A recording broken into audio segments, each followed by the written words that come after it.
saying IVF is a type of assisted reproductive technology and it is used for infertility treatment. Sometimes it is also used in combination with pre-implantation genetic testing. Okay ये क्या होता है अभी हम आपको discuss करेंगे. Okay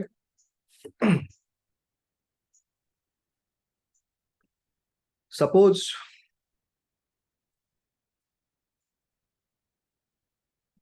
genetic disease होने की संभावना है जो कि कॉन्जेनाइटल होंगी, हो सकती है. एक कपल ने आपस में तय किया कि before going to have the babies let us go for genetic testing, कि हमारे अंदर या आपके अंदर किसी प्रकार की जेनेटिक बीमारी तो नहीं है. जो हेट्रोजाइगस कंडीशन में है इसलिए हमारे अंदर नहीं है उसका दुष्प्रभाव, और अगर दोनों हेट्रोजाइगस हो गए मेल एंड फीमेल बोथ तो उनकी जो प्रोजेनी होगी वो उन बीमारी के रिसेसिव ट्रेट के साथ होमोजाइगस हो सकती है. तो उस प्रोजेनी में वह बीमारी होने की क्या है संभावना है. जैसे मान लो कि एक फीमेल, उसको मिटा दें ऊपर वाले को. Yes sir. एक बीमारी है जिसका नाम है दुशान्स मस्कुलर डिस्ट्रॉफी, DMD. यह सेक्स क्रोमोसोम लिंक्ड डिजीज है, एक्स क्रोमोसोम लिंक्ड. अब मेल में एक ही एक्स क्रोमोसोम होता है और फीमेल में दो है. ओके यह बीमारी फीमेल्स को होती नहीं है लेकिन वो इस बीमारी को कैरी करती है, कैरियर होती है. तो suppose if this female is the carrier of this disease, एक एक्स क्रोमोसोम उसका खराब है, जीन खराब है जिसकी वजह से बीमारी हो गई, लेकिन इस फीमेल में उस बीमारी का कोई साइन नहीं है, नो डिसीज, लेकिन जीन खराब है. लेकिन दूसरा क्रोमोसोम तो एक्टिव है, एक्स क्रोमोसोम.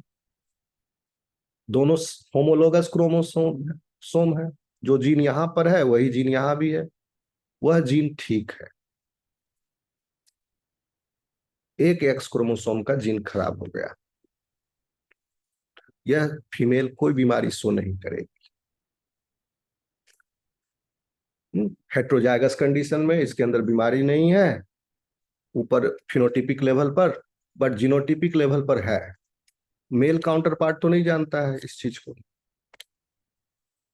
उसके तो ऐसी फीमेल जब किसी हेल्दी मेल के साथ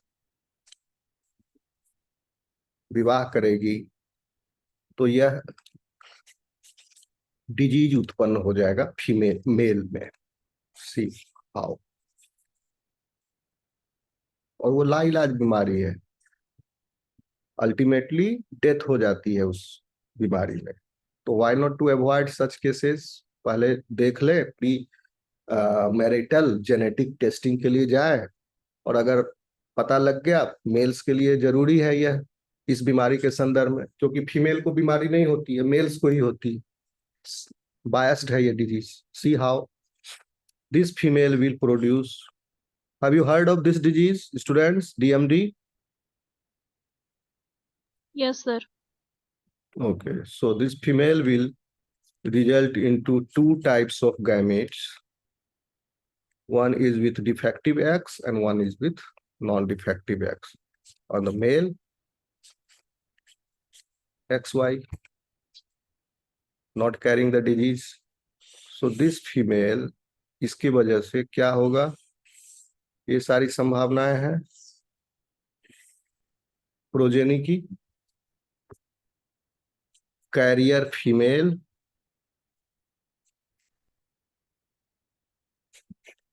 deceased male, normal female and normal mail.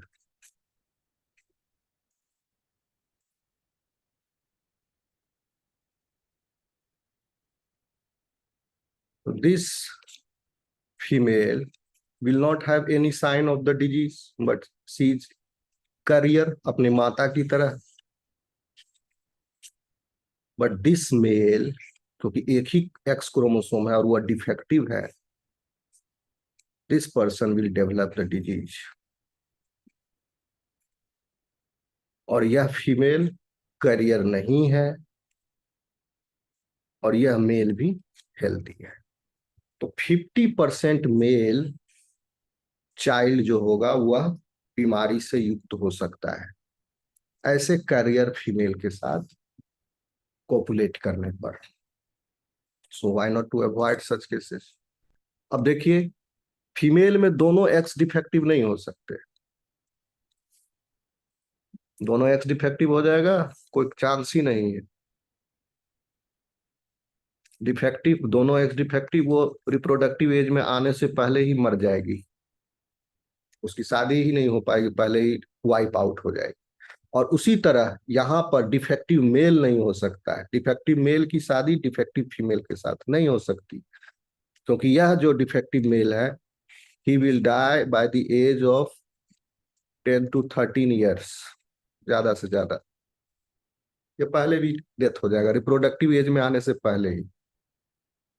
तो आगे के जनरेशन के लिए जो कैरी फॉरवर्ड होगा, जो जिंदा बचेगा, ये बचेगा, ये बचेगा और ये बचेगा, जो रिप्रोडक्टिव एज में जाएगा इंडिविजुअल.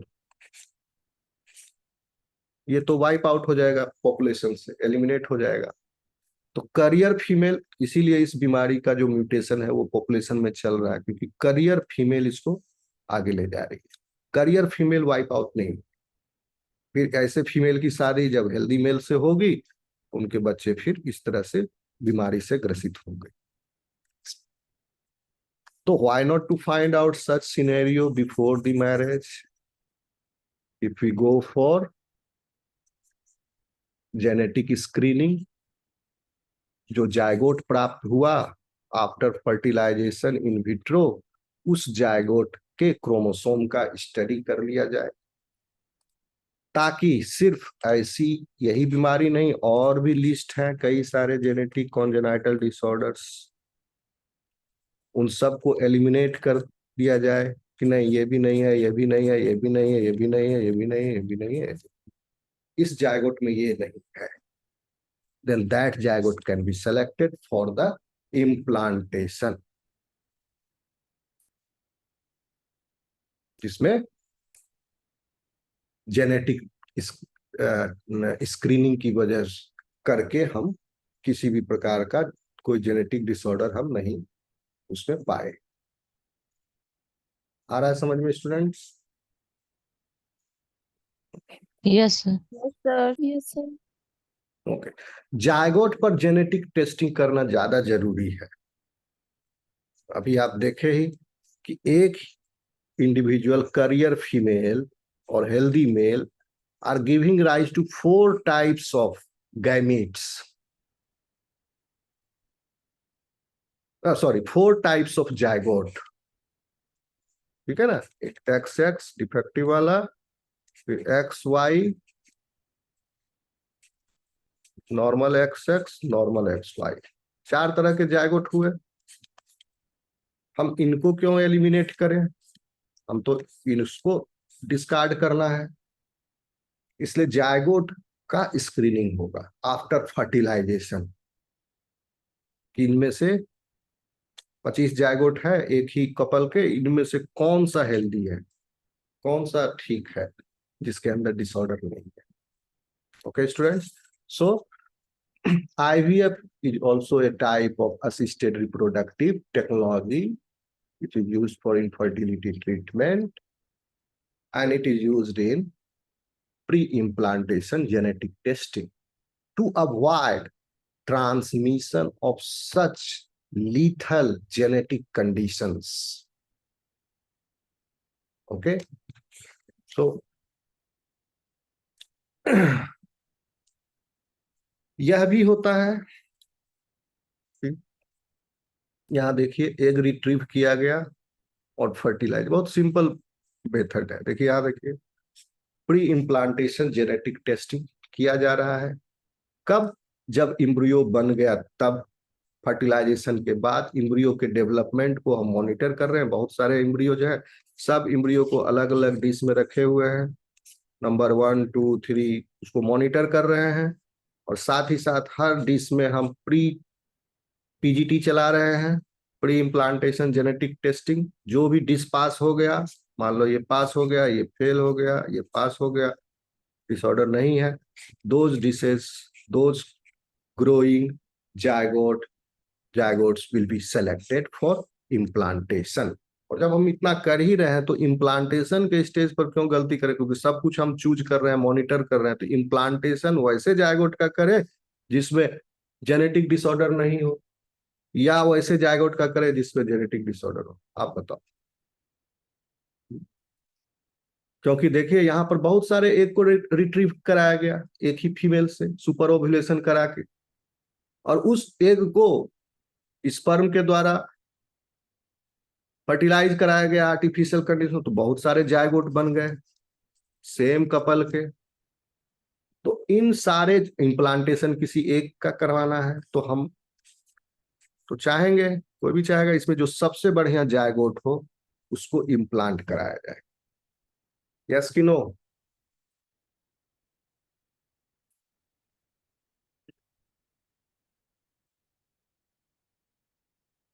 अगर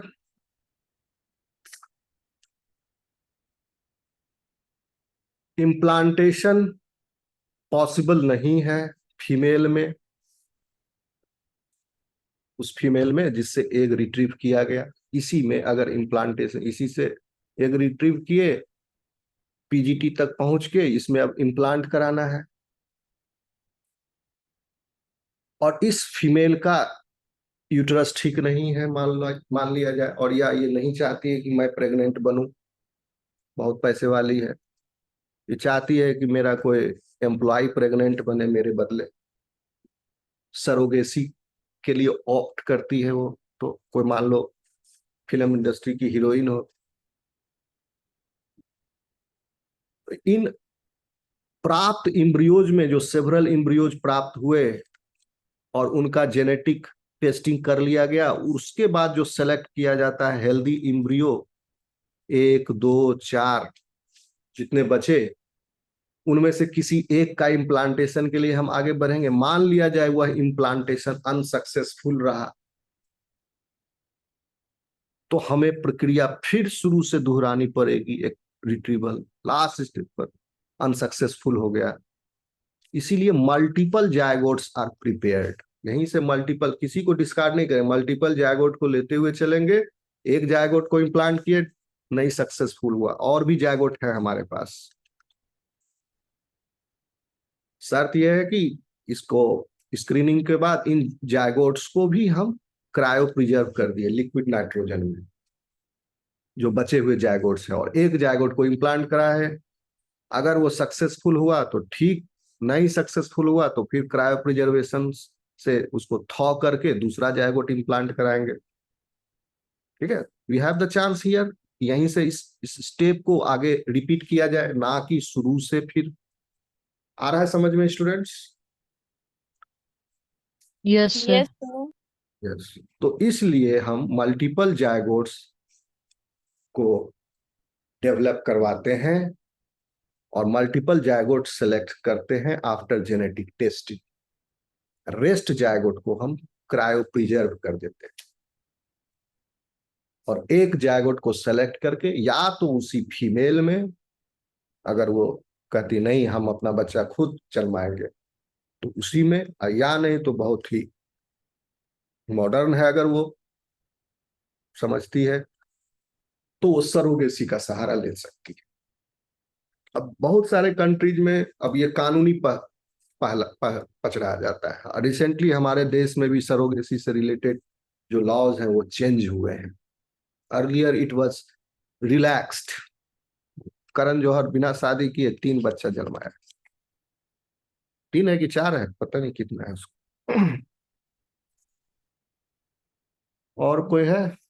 और भी बहुत, शाहरुख खान, SRK, सरोगेसी से भी उसका कोई बच्चा, अभी नहीं कुछ साल पहले, आर्यन, नहीं आर्यन तो उसका बड़ा बेटा का नाम है, छोटा बेटा का क्या नाम है, if anybody knows? Abram, no. Abram Khan, हाँ, ये सरोगेसी का प्रोडक्ट, अबराम, आर्यन का भाई छोटका। लेकिन अब इस लॉ को बदल दिया गया है भारत सरकार ने। यानी जिसके पास पैसा है वो अपने दाई को ही बोल दिया, काम वाले, ए तुमको 10 लाख रुपया दे देंगे, कोई बात नहीं, 9 महीना सुतना है, खाली तुमको आराम करना है, 1 करोड़ दे देंगे। हम्म, तो इस तरह से पैसे पर ये बिकने लगी कोखें। तो इसको चेक करने के लिए, इसमें अब रिसेंट में क्या लॉ आया हम उसके बारे में डिटेल में नहीं जानते हैं, लेकिन इस पर पहले चेक लगाया गया है अब इंडिया में भी, और भी बहुत सारे कंट्रीज में, particularly in popular culture Islamic countries में, वहाँ ये उनके धार्मिक मान्यताओं के अनुसार ये गलत है, किसी दूसरे मेल का स्पर्म लेना, या अपना एग किसी दूसरे फीमेल को देना, एक मेल अपने स्पर्म से दूसरे फीमेल के एग को, यानी ये जो बैंक सिस्टम है, डोनर, ये donor they do not authorize, ठीक है ये। तो इस प्रकार से in Arabic world different different countries में डिफरेंट कानून है इससे संबंधित। तो जहां पर यह कानून रिलैक्स्ड है IVF से रिलेटेड, जिस कंट्री में, उस कंट्री में लोग जाते हैं यह प्रोसीजर करवाने। उसका जहां बैन है वहां तो धरती पर नहीं कर सकते हैं, क्योंकि वहां वैसा क्लिनिक नहीं है, डॉक्टर नहीं सेटअप मिलेगा। तो इसे ही कहते हैं हम लोग फर्टिलिटी टूरिज्म। इंडिया में आते हैं लोग बहुत, फर्टिलिटी टूरिज्म, यहाँ सस्ता भी पड़ता है IVF बहुत। हाँ, यहाँ बस सरोगेसी में थोड़ा लंझड़ है। अगर सरोगेसी के लिए जाते हैं तो, अदरवाइज प्रॉब्लम नहीं है इंडिया में, ओके। यहाँ IVF अलाउड है। क्यों अलाउड नहीं होगा? आप ब्लड डोनेशन अलाउ कर रहे हो, organ donation is not accepted in that popular culture, blood donation आप अलाउ कर रहे हो। हाँ, लीवर ट्रांसप्लांट, आप दूसरे का लीवर ले रहे हो अपना लीवर खराब होने पर, किडनी ले रहे हो, हैं, ये सब ले रहे हो, लेकिन ये नहीं ले सकते या दे सकते, ठीक है। तो दिस इज बायसनेस, अगर ये ले रहे हो, ये भी कर रहे हो, तो ये भी करो। खैर एनीवे, सो अब फर्टिलिटी टूरिज्म हमारे एशियन कंट्रीज में, इस वजह से इन एशियन कंट्रीज में है, लोग आते हैं बाहर से, IVF कराते हैं, सस्ता IVF यहाँ, और चले जाते हैं। ओके, सवाल उठता है पहला बार IVF कब हुआ? इसे ही हम, इससे इस IVF प्रोसीजर से उत्पन्न जो बेबी है उसे हम टेस्ट ट्यूब बेबी कहते हैं, टेस्ट ट्यूब बेबी। ये अब जो बेबी होगा, इसको सिंगल एम्ब्रियो ट्रांसफर के बाद एक टेस्ट ट्यूब बेबी होगा। आप डॉक्टर को ये भी कह सकते हो कि नहीं हमको ट्विन चाहिए या ट्रिपलेट चाहिए, अगर आप मतलब उसको जोश होश हौसला जो भी चाहिए है तो यहाँ सिंगल एम्ब्रियो ना चुन करके डबल एम्ब्रियो ट्रांसफर करेगा या ट्रिपल करेगा, उस रेसिपिएंट के हेल्थ को देखते हुए और कंडीशन को देखते हुए। तो that female may have, will have twins and triplets और ट्रिपलेट्स, सब हाथ में आ गया। कितना को जन्म देना है, 1 को, 2 को, 3 को, और कैसे को जन्म देना है, बीमारी सहित या बिना बीमारी वाला। और उसको जायगोट को तैयार करने में बहुत सारे तरीके हैं, ये कर सकते हैं, ये कर सकते हैं, डिपेंड करता है क्या कंडीशन है। उनमें से किसी एक या कॉम्बिनेशन ऑफ तरीकों का इस्तेमाल करके हम जायगोट प्रोड्यूस कर लिए। हेलो स्टूडेंट्स, है कि नहीं? Yes sir. Yes, sir. Yes, sir. Human race बहुत सारे संपत्तियों को जीने का सहारा मिला है। And in our mythology also you will find the evidence. Hindu mythology के अनुसार महाभारत में आप सुने जानते हो गांधारी के 100 बच्चे थे। कैसे किया होगा? गिफ्ट से किया होगा। कोई फीमेल अपने लाइफ टाइम में 100 बच्चा दे सकती है? No sir. No, sir. या उसमें गैमीट ट्रांसफर टेक्नोलॉजी होगा उसमें गिफ्ट? या कुंती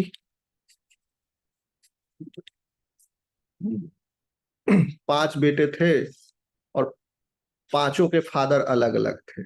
माता एक थी, फादर अलग अलग है। ICST किया हो सकता है।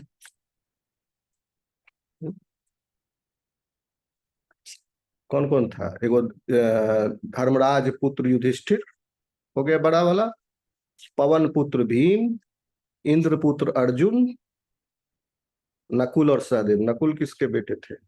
और सहदेव एक कोई अश्विनी कुमार का थे, और भूल गया मैं, नहीं याद है। तो इस तरह से माइथोलॉजी में भी देखने को मिलता है इसका एविडेंस। और पहले ये टेक्नोलॉजी था। कथा में लिखा हुआ है कि गांधारी ने एक मांस के लोथड़े को जन्म दिया, तो यानी एक ये ब्लास्टोसिस्ट हो गया, और इसको काट काट के विभिन्न पीसों में डिफरेंट डिफरेंट माताओं के गर्भ में डाला गया, तो सरोगेसी हो गई, और वो सारा एक एक इंडिविजुअल पैदा हो गया, और सब एक जैसे थे। बड़ा बेटा जो दुर्योधन था, बाकी 99 छोटे बेटे भी दुर्योधन के ही भाई थे, लेकिन वो सब जुड़वा थे, मोनोजाइगोटिक थे, एक ही जायगोट से। तो सबके गुण, सब पराक्रमी, सब बलशाली। एनीवे, सो ये पहली बार दुनिया में ये टेस्ट ट्यूब बेबी का जो जन्मा वो 1978 में। ये माइथोलॉजी को छोड़ दीजिए, अब आइए मॉडर्न वर्ल्ड में जो हमारा डॉक्यूमेंटेड एविडेंस के साथ है। 1978 में जो बेबी हुई थी उसका नाम था लूजी brown.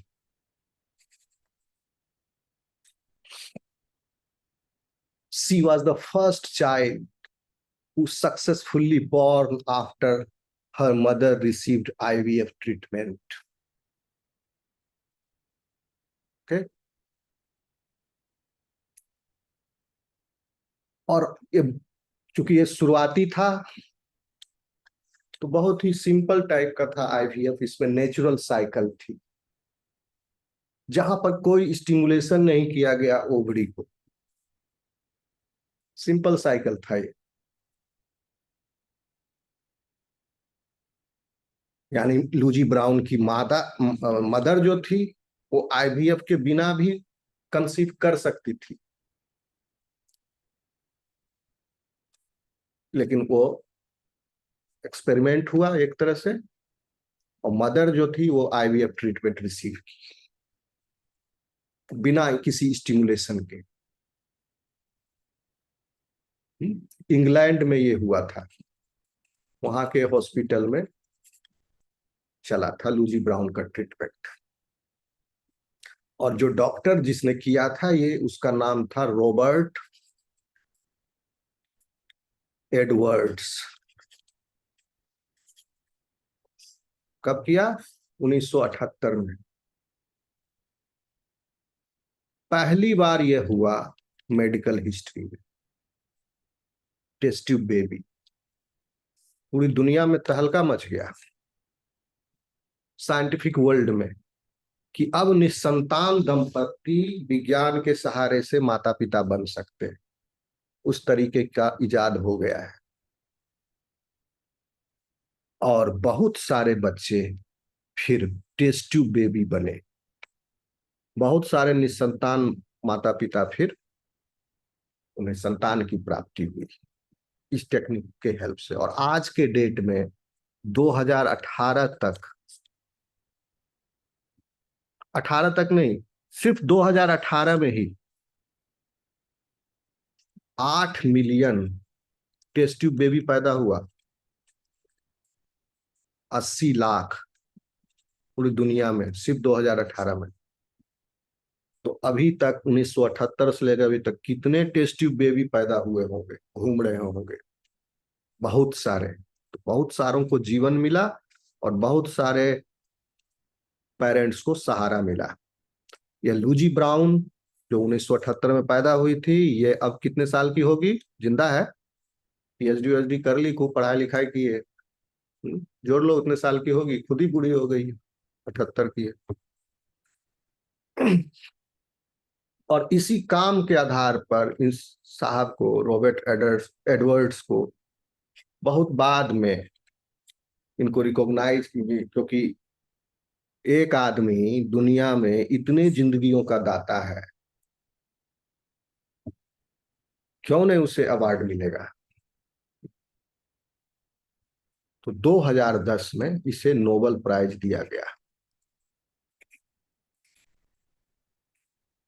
Nobel prize in physiology और medicine has been given to Robert Edwards for his pioneering work in vitro fertilization.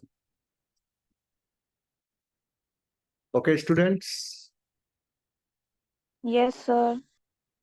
Yes, sir. So, Yes, sir. this boon for those जिनके पास इनफर्टाइल पार्टनर्स हैं, जिनका uterus खराब हो गया हो, मान लो uterus में ट्यूमर आ गया या यूट्रस में फाइब्रोसिस हो गया, कोई ऐसी और भी कॉम्प्लिकेशन हो गई, वो यूट्रस ठीक नहीं, वो सरोगेसी का सहारा लेगा। ये सब एआरटी ने कितनी मदद कर रही। यूट्रस ठीक है, वो साइट नहीं है, एज निकल गया, तो डोनर का सहारा लेगा, अपने ही वुम्ब में, अपने ही यूट्रस में बेबी को वह ग्रो करा लेगा। ऐसा देखा गया है, विदेशों में देखा जाता है कि बेटी ने मतलब 3 जनरेशन इन्वॉल्व रहते हैं वहां। रोमानिया में केस है, यानी नानी है, बेटी है और उसका बच्चा है। नानी, मदर एंड बेबी, कुछ भी हो, मेल या फीमेल। इस मदर ने एग दिया और नानी ने यूट्रस दिया।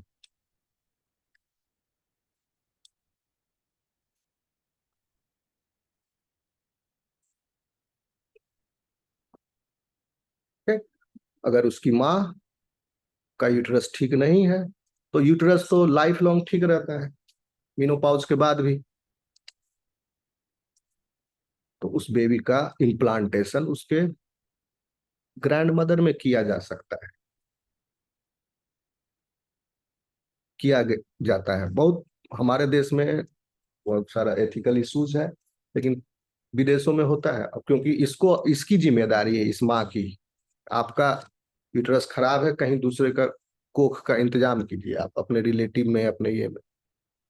तो कौन 9 महीना तक उसके लिए झेलेगा? सबसे बढ़िया उसकी माँ जो होती है खुद कर, कोई बेट हम कर लेंगे। वैसे भी जब बच्चा जेस्टेशन पीरियड होता है, तो मदर और जो डॉटर होती है, वो दोनों साथ में समय गुजारते हैं, एक दूसरे की मदद खूब करते हैं। सास से ज्यादा उसकी माँ करती है उसकी सेवा, देखा गया। सास भी करती है, माँ भी करती है। सास बनेगी नहीं, सास बन जाए, दादी बन जाए उसका जन्म देने वाली, वो भी हो सकती है। Okay, so this has been seen. Okay students, तो यहाँ पर आईवीएफ आपका मोटा मोटी हो जाता है। आप इस टॉपिक को पढ़ लोगे, सिंपल है, डायग्राम बना लोगे। ओके, क्या क्या कंडीशन है इसमें, एआर और भी असिस्टेड टेक्नोलॉजी, जैसे इस स्टेज पर super ovulation, in vitro maturation, का सहारा ले सकते हैं। फर्टिलाइजेशन के समय ICST लगाएंगे यहाँ, ठीक है। यहाँ genetic test, Yes. Embryo development करवा रहे हैं लैब के कंडीशन में, और हर 4-5 घंटा के बाद माइक्रोस्कोप से इसको बुला कर रहे हैं, देख रहे हैं कितना बड़ा हुआ, सेल को काउंट कर रहे हैं किस स्टेज पर है, इसको करते गए। फिर ज्यादा हार हेल्दी एम्ब्रियो मिल गया तो कुछ को प्रिजर्व कर लिए और एक को इम्प्लांट कर दिए, इसको फॉर फ्यूचर यूज। ओके। किसी का हस्बैंड मर गया है लेकिन उसका स्पर्म क्रायो प्रिजर्व्ड है, तो that female can become pregnant again with her old partner. तो there are many variations, condition के आधार पर वो अटैक करेगा। Okay students, so bye bye. आपका यूनिट 2 हो रहा है कंप्लीट। कल हम लोग यूनिट 3 पे प्रवेश देखेंगे आगे, ठीक है। चलो बाय।